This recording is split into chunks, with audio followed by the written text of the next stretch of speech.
Fala pessoal, tudo beleza? Professor Roberto Guimarães na área para falar com vocês sobre regimes totalitários, especificamente o nazifascismo, beleza pessoal? Olha, antes disso, antes de iniciarmos a aula, vai lá dar o seu like, compartilhe o vídeo lá com o seu amigo, com o seu colega, se inscreve por favor no canal, beleza pessoal? Bom, falar de sistema ou regimes totalitários, como vocês podem ver na imagem, é muito interessante porque nos dias de hoje, em pleno século XX, voltamos a esse velho debate.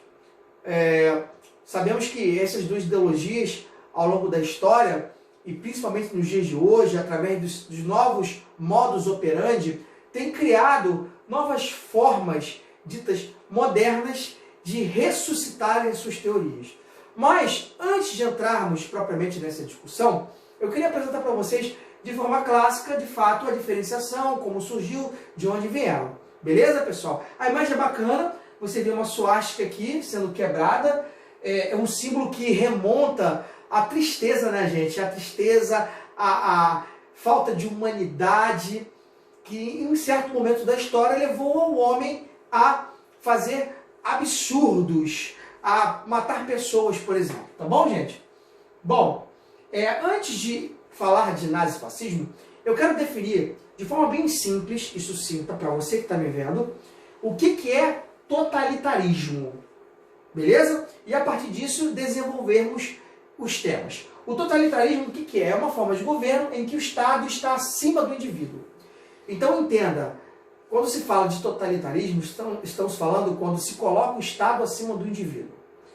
Pegou essa? Pois bem, e quais as características principais de um regime totalitário? No Brasil, por exemplo, há uma discussão tremenda se o nazifascismo é de direita, de esquerda ou não é. Bom, pessoal, no mundo todo, os pesquisadores, estudiosos, na própria Alemanha, por exemplo, que manifestou o fenômeno do nazismo, os alemães são categóricos em dizer que é um sistema que nasceu da extrema-direita. Isso é dito por vários e vários pesquisadores. Dizer que o nazifascismo é de esquerda é um erro de análise, beleza? Bom, mas existe uma terceira linha, digamos assim, embora eu tenha dito que é um erro de análise quando se fala que é um regime de esquerda, tanto o nazismo e o fascismo, o nazifascismo, eu digo que existe uma terceira linha, que é seguida de forma minoritária no Brasil. Ela foi apresentada pela professora Denise Hollenberg, por exemplo, da UF, que defende a ideia de que o nazifascismo compõe uma terceira via. Por que compõe uma terceira via? Porque ao mesmo tempo que eles criticam o liberalismo, que é, até então, o princípio basilar do pensamento de direita, inclusive esses sistemas, eles nascem justamente com a crise liberal, dizendo e acusando principalmente os Estados Unidos e o liberalismo como um todo, pela crise, pela miséria em seus países. Isso vai dar a eles a força necessária para ascender e chegar à presidência, à liderança dos seus respectivos países. A Alemanha de Hitler com o nazismo e a Itália de Benito Mussolini com o fascismo. Mas essas características são muito interessantes para que a gente consiga de fato entender o que é isso. A primeira delas é o nacionalismo. Quando eu digo que o Estado está acima do indivíduo, eu passo a exacerbar, eu passo a exaltar o Estado. Gente, isso é uma das características que advém, claro, com o nacionalismo, de um sistema totalitário, de um regime totalitário. No Brasil, por exemplo, nós tivemos um presidente que foi muito próximo, ficou muito próximo a essa ideologia, inclusive acusado por muitos de fascista, que foi Getúlio Vargas. Ao mesmo tempo acusado de fascista, acusado também, né, no caso nem acusado, chamado de pai dos pobres. Então, assim, o nacionalismo, colocar a nação acima do indivíduo, é uma característica de um Estado totalitário. A segunda, o autoritarismo, a imposição do discurso. O autoritarismo impede a liberdade do indivíduo, cerceia a liberdade do indivíduo. Então é também uma característica forte desses sistemas totalitários, desses regimes totalitários. O militarismo, vamos militarizar o país, o que Hitler fez. Por exemplo, a Alemanha sai destruída após a Primeira Guerra Mundial, com altos e pesados impostos, foi imposto a ela indenização de guerra, foi imposto a ela uma série de restrições, e Hitler entendia que fortalecendo o militarismo, eles teriam força para, no futuro próximo, revidar. Porque o revanchismo alemão, ele ficou muito forte, a ideia de devolver aquela humilhação que eles tinham sofrido no pós-guerra. O anticomunismo também. Então eles eram anticomunistas. Muito embora, todo mundo sabe que, por exemplo, Mussolini, na sua juventude, participou de grupos comunistas, mas ele mesmo disse em vida que era impossível colocar aquelas ideias em prática. Era impossível colocar ou implementar o comunismo na Itália. Então, assim, ligar esses dois sistemas, esses dois regimes totalitários ao comunismo é um erro, ou à esquerda como queiram, não é. O que se diz comumente é que esses movimentos são ligados à extrema-direita, embora haja uma terceira via que diz que, na verdade, é um compêndio, na verdade, que foge dessa lógica, a terceira via, foge dessa lógica de esquerda e de direita, tá bom? Beleza. O nazismo de Hitler, simples assim, ele pregoava o antissemitismo. Ele passou a perseguir judeus na Alemanha, para ficar muito claro. Com um apoio da Igreja Católica, que por muito tempo a Igreja tentou, de certa maneira, afastar, apresentando supostas fontes de que se ajudou muitos judeus a fugirem dos campos de concentração. O que se sabe é que fomentou na cabeça do povo alemão o antissemitismo, ou seja, um sentimento de aversão aos judeus, dentro de uma redoma religiosa, dizendo que foram eles responsáveis pela morte de Jesus, do Cristo. Agora, dentro de uma redoma social e econômica, Hitler dizia que foram eles os responsáveis pela crise alemã. E grande parte dos alemães banqueiros eram judeus. Então era necessário Hitler conseguir, através da expropriação desses bens, desses judeus, tocar o seu projeto, tocar a sua ideia, que era implementar um regime na Alemanha onde pudesse tirar o país da crise e levá-lo à glória. O racismo, a questão das etnias, Hitler perseguiu as etnias, ele acreditava numa raça pura, numa raça ariana.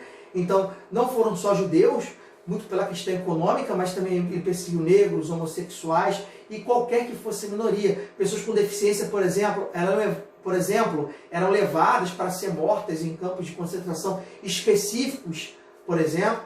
Já na Itália, o fascismo de Mussolini era corporativista. Mussolini entendia que deveria governar com o povo. Por exemplo, a legislação trabalhista, que se tanto fala no Brasil, ela é uma cópia quase que toda da Carta del Lavoro, que era a carta trabalhista criada por Benito Mussolini, que Vargas se apropriou e adaptou à realidade brasileira.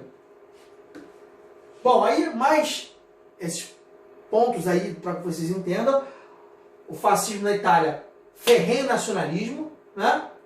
Que foi ferido, a Itália foi ferida pela participação na Primeira Guerra Mundial. A Itália, você sabe, ela participou ao lado da Alemanha, depois ela mudou de lado, e com a crise liberal, a Itália entrou num processo de crise econômica muito forte, com fome, miséria em todo o país. A Alemanha sai humilhada pós Primeira Guerra Mundial através do Tratado de Versalhes, e tudo isso aqui vai gerar não só revanchismo, mas a esperança de surgir um herói. Pessoal, em momentos de dificuldade, em qualquer país, sempre se tem essa esperança que surge alguém para resolver os problemas. Aí que mora o perigo. Cuidado, porque é nesses momentos que se espera que apareça alguém para resolver o problema que as pessoas estão suscetíveis e podem, de certa forma, ser ludibriadas por ideais que no futuro serão extremamente prejudiciais ao país. Tenho certeza, os alemães inclusive falam isso abertamente, que há um arrependimento geral do país. Quando você viaja por toda a Alemanha, você vê bustos e monumentos dedicados à Segunda Guerra Mundial, você fala assim, poxa, como é que a Alemanha vai ficar criando monumentos de Segunda Guerra Mundial? Poxa, já que foi dela que veio o nazismo e tal. Mas exatamente esse é o ponto que eu quero chegar. Eles fazem isso porque eles querem lembrar o povo alemão para nunca mais cometer as mesmas atrocidades. Hitler, através da propaganda, através do discurso, ele conseguiu levar as pessoas a acreditar naquele projeto. É aquela frase que você conhece, uma mentira contada mais de 1000 vezes torna-se verdade. É exatamente isso. Massificou-se a propaganda. Goebbels foi muito inteligente nisso. Massificou-se a propaganda e o povo alemão acreditou que de fato o judeu era culpado, que aquelas minorias deveriam ser extirpadas. Bom, essa crise liberal, ela vai provocar nos dois países desemprego, fome, agitações sociais. O nazismo, quer dizer, na Alemanha, a crise provoca o quê? Desemprego, inflação e tensões. Então o fascismo e o nazismo surgem como soluções para isso. Tem uma cena muito legal em um filme, A Lista de Schindler, que mostra exatamente essa inflação, né, galopante que a Alemanha vivia do pós-guerra, né, após a Primeira Guerra Mundial. Uma cena que um casal passa e o rapaz está ali querendo, de fato, mendigando, etc. O casal vai lá dar um paco de dinheiro para eles, né, um bolo de grana.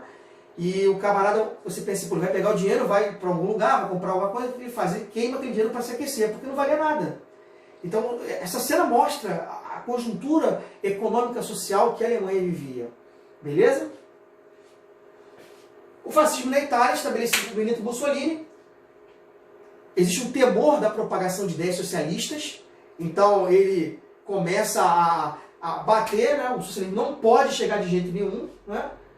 Vai levar a burguesia italiana, de fato, a apoiar os que combatiam, no caso, os fascistas. Então a elite vai passar a apoiar o fascismo em detrimento do socialismo. Aquela ideia dúbia, né? Ó, existe aqui um inimigo comum, nós temos que combatê-lo. Então tudo isso vai permitir com que o fascismo chegue ao poder. Na Alemanha, também, o medo de ideias socialistas vai levar os trabalhadores e a burguesia a apoiar quem? Os nazistas.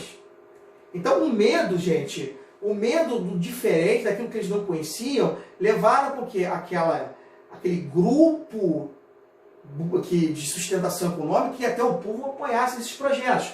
O fascismo, né? A frustração da Primeira Guerra Mundial, que eu falei, eles também não tiveram nenhuma compensação territorial. A Alemanha, derrotada, humilhada, ferida nacionalmente.